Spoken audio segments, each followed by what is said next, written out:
Watay Molni Bidanshoba ଅଧିবেশন ni Paithak Shal Fashalo Kubang Watay Wai Derakora Angmano Kitingai Dal Bidal Dagi Khungni Bagai Khatijak Rangmari Thaisha Thaisha Khai Shaikana Rakha Hasani Montrokra Professor Dr. Manik Shaha Chamung Dagi Khungni Bagai Rang 70 crore Hukbar ni Bagai Rang 15 crore Bari Klaimong Eba Horticulture ni Bagai Rang 5 crore Malmata Hamkrai Eba ARDD ni Bagai Rang 5 crore Adagi Khungni Bagai Rang 10 crore Rungsrung Dagi Khungni Bagai Rang 12 crore DWD ni bagai rang 50 crore Aguli Hamkrai eba Urban Development ni bagai rang 12 crore Kami Hamkrai eba Rural Development ni bagai rang 15 crore PWD WRA ni bagai rang 35 crore Chung Ferango rang 100 crore PWD RNBO rang 200 crore Te Shakham dagi khungno khobai bebagai rang 564 crore Shaklai Jakha Bidan Shobani ଅଧିবেশন ni Paithak Shalo o Rangmari ni Bishingte Hastani Hamkrayo Nangmani Yapri Rock Folok Jaknai Henei Shakha Montri Okra department wise আমি সেটা বলছি একটা হচ্ছে খাদ্য ও জনসংবরণ 70 কোটি টাকা পরবর্তী 2 মাসের জন্য প্রতি মাসে রেশন কার্ড প্রতি 10 কেজি অতিরিক্ত চাল প্রদান করা এটি রাজ্যের প্রায় 9.8 লক্ষ রেশন কার্ডধারী জনগণ উপকৃত হবে এই যে 70 কোটি টাকা আমি বললাম এটা খাদ্য ও জনসংবরণ কৃষিতে 15 কোটি এটাতে কি খারিফ ও রবি শস্য উৎপাদনের জন্য বীজ এবং সার প্রদান এবং অন্যান্য কৃষি সহায়তার জন্য আর্থিক সহায়তা প্রদান করা হর্টিকালচারে 4 কোটি আমরা এটা রেখেছি শীতকালীন শাকসবজি ও ফুল চাষ পান বরজ মেরামত তাছাড়া সার জাতীয় উপকরণ ও ক্ষতিগ্রস্ত জমি থেকে পলি অনেক জায়গায় পলি জমে গেছে আপনি সবাই জানেন যে সিল্ক সাংঘাতিকভাবে ক্ষতি করেছে সেই অপসারণের জন্য আর্থিক সহায়তা প্রদান করা হর্টিকালচারে 5 কোটি রাখা হয়েছে মৎস্যতে 10 crore আমরা রেখেছি মৎস্যমন্ত্রী এখানে নিশ্চয়ই খুশি হবেন খুশির বিষয় হচ্ছে যে পয়সা তো লাগবে পয়সা দিলে তো তবে এগুলো কাজ হবে তো সেখানে খামার এবং হ্যাচারি মালিকদের আর্থিক সহায়তা করা হবে এআরডিডিতে 5 কোটি টাকা আমরা রেখেছি ক্ষতিগ্রস্ত যারা পশুদের স্বাস্থ্য রক্ষার্থে তাৎক্ষণিক সহায়তা প্রদান পশু খামারগুলোতে জল ওষুধ সরবরাহ সহ পশু খাদ্যের ব্যবস্থা পুনর্গঠন ইনপুট ভর্তুকি এবং অন্যান্য কার্যক্রম এডুকেশনও আপনারা জানেন অনেক ক্ষয়ক্ষতি হয়েছে সেখানে আমরা 12 কোটি টাকা রেখেছি যারা বন্যায় ক্ষতিগ্রস্ত হয়েছে তাদের বই সরবরাহ এই কোশ্চেনটা এখানেও এসেছিল মাননীয় বিধায়ক আমাদের সুদীপ রায় বর্মন মহোদয় লিখেছিলেন আমিও অনেক জায়গায় গেছি সেখানে আমিও কিন্তু সাথেই আমি বলেছিলাম যে নিশ্চয়ই আমরা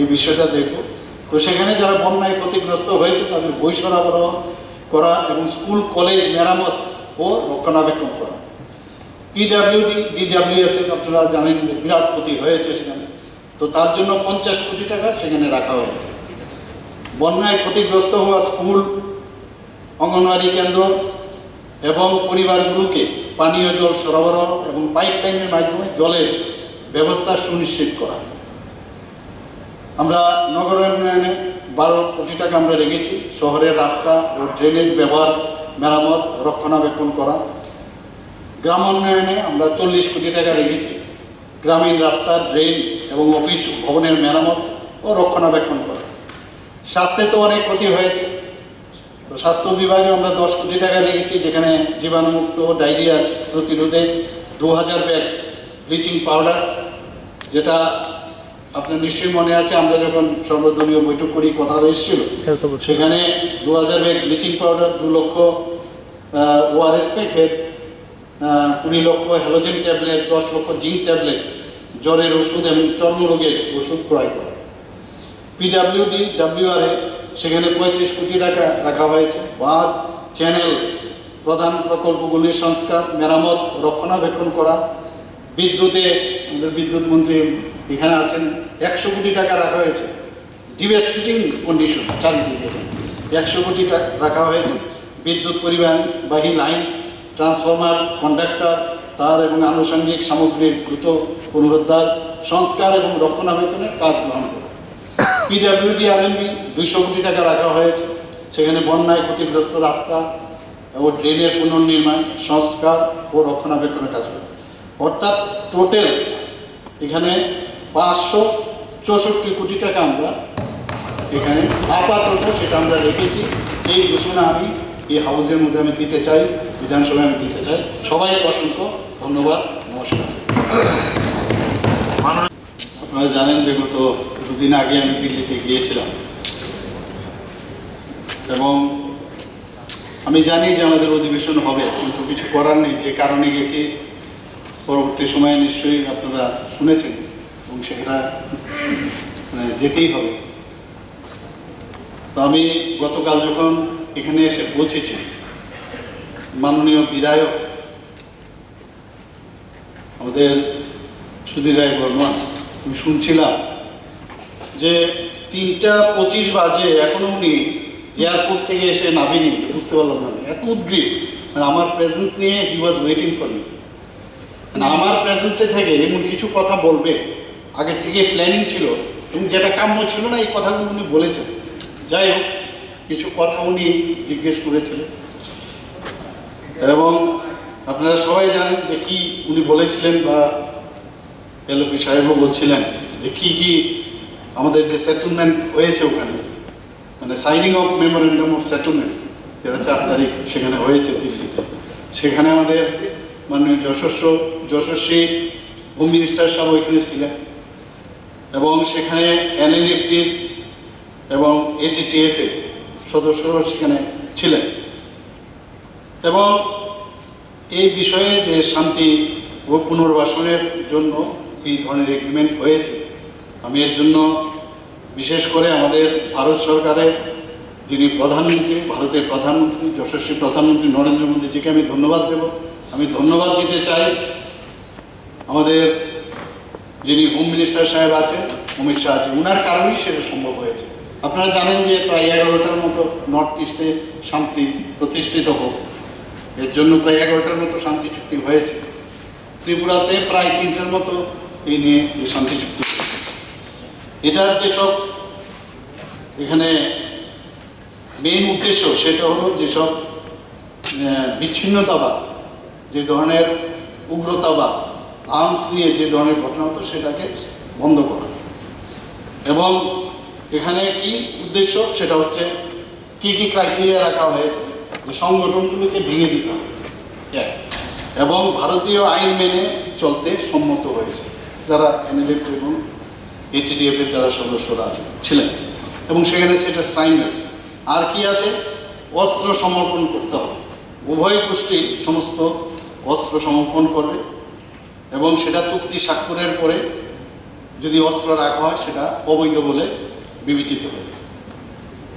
পুনর্বাসন প্রক্রিয়া কি হবে বলা হয়েছে, এখানেও ক্লিয়ার কাট বলা হয়েছে। একটি স্ক্রিনিং কমিটি দলগুলোর জমা দেওয়ার যে ক্যাডারদের তালিকা যাচাই করবে ওই স্ক্রিনিং কমিটি এবং ওই স্ক্রিনিংয়ের পরে যারা মানে সত্যিকারের সদস্য তাদেরকে পুনর্বাসনের সুবিধা ওনারা দেন। স্ক্রিনিং কমিটি করার পরে সেটা ডিসিশন। পুনর্বাসন শিবিরে যাচাইকৃত যারা ক্যাডাররা 3 বছর পর্যন্ত পুনর্বাসনের শিবিরে থাকবে, যেখানে বিভিন্ন ওনাদের স্কিল ডেভেলপমেন্টের কাজ করবে, সেলাই, কৃষিকাজ ইত্যাদি বিভিন্ন ধরনের সেই দক্ষতা বৃত্তিমূলক প্রশিক্ষণ দেওয়া হবে। আর্থিক সহায়তার বিষয় যেটা হচ্ছে প্রতিটি যাচাইকৃত ক্যাডার প্রাথমিকভাবে 4 লক্ষ টাকা পাবেন, যা তারা 3 বছর পর সেটা উঠাতে পারবেন, কিন্তু প্রোভাইডেড তাদের যে কাজকর্ম, তাদের আচরণ সেগুলো দেখার পরে সেটা তারা উইথড্র করতে পারবে। কর্মসংস্থানের সুযোগ, বৃত্তিমূলক প্রশিক্ষণ যেটা আমি একটু আগে বললাম, সরকারি নিয়োগ অভিযান এবং স্বকর্মসংস্থান কর্মসূচিতে সম্ভাব্য অংশগ্রহণের মাধ্যমে কর্মসংস্থানের ক্যাডারদের সহায়তা। স্টাইপেন্ড প্রভিশনে বলা হয়েছে ক্যাডাররা মাসিক 3 বছরের জন্য 6,000 টাকা করে পাবে, যা ক্যাম্পে তাদের থাকার এবং থাকার খরচ বহন করবে। সরকারি প্রকল্প, সরকার কৃষি, মৎস্য চাষ এবং জৈব চাষের মতো বিভিন্ন কর্মসংস্থান ও উন্নয়ন প্রকল্পের আওতায় ক্যাডারদের অন্তর্ভুক্ত করার চেষ্টা করবে। ক্যাডারদের মধ্যে জমি বরাদ্দের বিষয়টিও যোগ্যতা দেখে সেটা খতিয়ে দেখা হবে। সম্মতি ও অগ্রগতি নিশ্চিত করতে ভারত সরকার ত্রিপুরা এবং NLFT ATTF এর প্রতিনিধিদের নিয়ে একটি ত্রিপাক্ষিক কমিটি এই চুক্তি বাস্তবায়নের দিকে যাবে এবং তার তদারকি করবে। বিশেষ অর্থনৈতিক উন্নয়ন প্যাকেজ ভারত সরকার 250 কোটি টাকার একটি বিশেষ অর্থনৈতিক উন্নয়ন প্যাকেজ অনুমোদনের কথা বিবেচনা করেছেন। রাজ্য সরকার ত্রিপুরার উপজাতি জনগণের সার্বিক উন্নয়নের জন্য এই 250 কোটি টাকার প্রকল্প রূপায়ণ করবে। প্রধানমন্ত্রী আবাস যোজনার আওতায় আবাসনের যে সুবিধাগুলো PMAY এর প্রকল্পের আওতায় আবাসন সুবিধা রাজ্য সরকার ক্যাডারদের জন্য বিবেচনা করতে পারে। এই প্রকল্পের আওতায় যোগ্যতার মানদণ্ড এই মোটামুটি আছে। এর মধ্যে কিছু হয়তো এডিশনাল অল্টারেশনও থাকতে পারে, কিন্তু মোটামুটি আমার কাছে এখন যেটা আছে আমি সেই তথ্যটা, যেহেতু বলা হয়েছে যে ওখানে গিয়ে কি মানে এগ্রিমেন্ট হয়েছে সেই বিষয়টা আপনাদের সামনে রাখলাম। দ্বিতীয় হচ্ছে যে মাননীয় বিধায়ক কুবুদ্রিবের সাথে বারবার জিজ্ঞেস করছিলেন ওখানে যে আপনি গেলেন কি নিয়েছেন মানে কুবুদ্রিব। যাই হোক, আমি বলছি এই বিপর্যয়ের শুরু থেকেই আপনারা সবাই জানেন যে আমি বারবার সেন্ট্রাল গভর্নমেন্টের সাথে আমি যোগাযোগ রেখেছি, স্বরাষ্ট্রমন্ত্রীর সাথে আমি সবসময় যোগাযোগ রেখেছি। যখন এই ভারী বৃষ্টিপাত এখানে শুরু হলো, বন্যা চারিদিকে, তখন কিন্তু আমি কন্টিনিউয়াস কাজ করে গেছি। আমি এবং আমার সরকার এবং আমাদের ক্যাবিনেট মিনিস্টার থেকে আরম্ভ করে সমস্ত যারা জনপ্রতিনিধিরা আছে, আপনারাও কাজ করেছেন, সবাই মিলে কিন্তু আমরা উদ্গ্রীব ছিলাম। এবং স্বরাষ্ট্রমন্ত্রীজির সাথে যখন কথা বললাম, আপনারা সবাই জানেন যে NDRF এর 8টি অতিরিক্ত দল উনি পাঠিয়েছেন ত্রাণ এবং উদ্ধার অভিযানের জন্য। আমাদের খুবই সেটা কাজে এসছে। শুধু তাই না, 3টি হেলিকপ্টার দিয়েছিল, বহু জায়গায় আমাদের যাওয়ার সুবিধা ছিল। সেখানে NDRF দল, তারপর যারা বাস্তুচ্যুত বন্যায় যারা ক্ষতিগ্রস্ত তাদের খাবারের প্যাকেট এয়ারলিফটিং করে সেখানে তার ব্যবহার করা হয়েছে। MHA রাজ্যকে SDRF এর অধীনে 40 কোটি টাকা অগ্রিম অলরেডি দিয়েছে, সেটাও আপনারা জানেন। ভারত সরকার ইন্ট্রা সার্কেল রোমিং অর্থাৎ ICR, যখন চারিদিকে এই বন্যা হচ্ছিল, অনেক জায়গায় মোবাইলে কথা বলতে পারছিল না, এর জন্য ভারত সরকার ইন্ট্রা সার্কেল রোমিং সুবিধা চালু করেছে, যাতে যে কোনো মোবাইল গ্রাহক যোগাযোগের জন্য যে নেটওয়ার্কটা সেখানে অ্যাভেলেবল সেটার মধ্যে যেন ব্যবহার করতে পারে। এতে করে আমাদের যোগাযোগ স্থাপন সুবিধা হয়েছে, মানুষকে ত্রাণ উদ্ধার কার্যক্রম প্রদানে সহায়তা করেছে। পরবর্তীকালে স্বরাষ্ট্র মন্ত্রণালয় একটি অগ্রিম মন্ত্রণালয় কেন্দ্রীয় দল অর্থাৎ IMCT পাঠানো হয়েছিল, আপনারা জানেন। আমার সাথে ওনারা কথা বলেছেন এবং বন্যার কারণে ক্ষয়ক্ষতি এবং ক্ষয়ক্ষতির ঘটনাস্থলে মূল্যায়নের জন্য দলটি 28 থেকে 31শে অগস্ট 2024 বিভিন্ন জায়গায়, রাজ্যের বিভিন্ন জায়গায় ওরা পরিদর্শন করেছে এবং তারা বিশেষ করে 4টি জেলা, যেমন দক্ষিণ ত্রিপুরা, গোমতী, সিপাহীজলা এবং খোয়াই জেলা পরিদর্শন করেন এবং নিজেরাই ক্ষয়ক্ষতি দেখেছেন। আমরা ভিডিও দেখিয়েছি, বিভিন্ন যেসব আমাদের ফটো ছিল সেই ফটোগ্রাফগুলো ওনাদের কাছে আমরা দেখিয়েছি এবং পুরো ওনাদের আমাদের যারা আধিকারিকরা আছেন ওনাদেরকে দিয়েছেন এবং পরবর্তী সময় কি পদক্ষেপ, রাজ্যের ক্ষয়ক্ষতি কি হলো সেই বিষয় নিয়ে আলোচনা হয়েছে। যেহেতু 4ই সেপ্টেম্বর আমি নয়াদিল্লি গিয়েছিলাম, আপনারা জানেন, গিয়েছিলাম এই বিষয়ে, কিন্তু তারপরেও আমি স্বরাষ্ট্রমন্ত্রীজিকে আমি বললাম যে আপনার সাথে আমি দেখা করতে চাই এবং সেখানে গিয়ে ওনাকে আমি সমস্ত বিবরণ যে কী এখানে ক্ষতি হয়েছে, আপনারা জানেন যে প্রায় 15,000 কোটি টাকা, আমরা যখন সর্বদলীয় বৈঠক করি একটা আন্দাজ, এবং আমি বলেছি আরও বেশিও হতে পারে। তো এখন পর্যন্ত যে আমাদের কাছে যে হিসাবটা এসছে তাতে করে দেখা যায় 14,247 কোটি টাকার ক্ষয়ক্ষতি, সেটা আমি ওনার কাছে দিয়ে এসেছি। তো উনি বলেছেন যে যা দরকার আমি আপনাদেরকে সাহায্য করব, কোনো অসুবিধা নেই। এবং এখানে কতগুলো বিষয় আছে যেগুলো ফরম্যাট, যেটা ফার্স্ট যে টিম এসছে ফার্স্ট টিমের পরে আরেকটা টিম কিন্তু এখানে আসবে, ফাইনাল একটা টিম, এবং ফরম্যাটের মাধ্যমে সেগুলো ফিল আপ করলে তারপরে কিন্তু এই বিষয়টা আসবে। কিন্তু আমরা এখানে বসে থাকি যে দিল্লির থেকে কবে আসবে, 40 কোটি টাকা দিয়েছে, কিন্তু আমাদের বাজেট থেকে, আমাদের ত্রিপুরা সরকারের থেকে আমরা কিন্তু কন্টিনিউয়াস ত্রাণ সামগ্রী যা যা ক্ষয়ক্ষতির এগুলো কিন্তু আমরা করে যাচ্ছি। সমস্ত দপ্তরের জেলা ও মহকুমা স্তরের আধিকারিকরা ক্ষেত্র পর্যায়ে প্রকৃত ক্ষয়ক্ষতি নিরূপণ করছেন। মূল্যায়নের পরে তারা ভারত সরকারের এই যেটা আমি বললাম, manual on administration of SDRF, state disaster response fund and NDRF, national disaster response fund অনুসারে নির্ধারিত ফরম্যাটে এই ক্ষতি যে হয়েছে তার রিপোর্ট জমা দিতে হবে।